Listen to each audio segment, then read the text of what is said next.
Overcoming the narrative.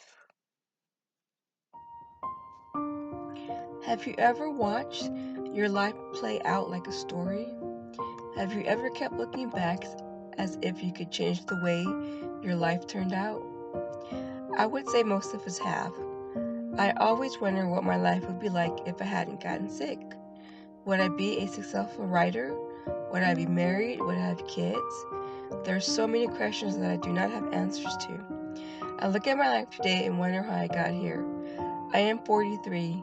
It has been 14 years since the diagnosis.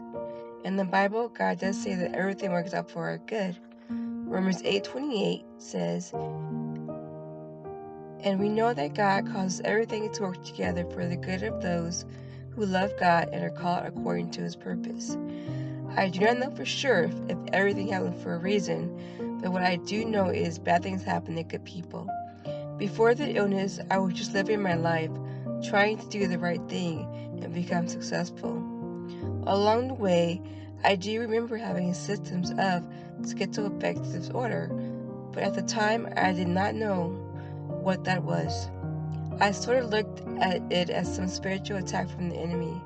I never even heard of schizoaffective disorder, nor did I know that it ran in my family. I knew nothing about having or living with a mental illness. Some days are better than others, but I keep it moving. I often spend a lot of time in prayer because it's hard to control my thoughts. I do not know how much of what I struggle with mentally is from the schizoaffective disorder or how much of it is just from being human dealing with life. What I do know is that there is some sort of chemical imbalance in the brain, and without medication, I lose all sense of reality. I become emotionally unstable. The schizoaffective disorder affects less than 1% of the population, and sadly, there is no cure. I thank God daily for no horrible side effects. I take my meds faithfully because I do not want to go through the madness again. Yes, life can be hectic, so you must decide to keep going. No one life is perfect. We all go through trials and testing of our faith. Looking back over the 14 years, 7 of those were unbearable. All I know, if it were not for God, I would not have made it through. I want to be honest. After the first episode, I was angry with God, asking why did this happen to me. After about 3 months of being sick and living in this world of make-believe, it was evident to my family that something was wrong. I ended up in the hospital, and they ran many tests to see what was wrong with me. The outcome was that I was mentally ill. I was put in a straitjacket and transferred to a mental health facility for 20 days. Even though my mind was a mess, I went around asking patients if they needed prayer, and I even read the Bible with a few people. I had no idea why I was there, but I knew I was a Christian and that these people needed help. After I was released, the voices and hallucinations continued for 2 more months, so there it was, a vicious cycle for 7 years.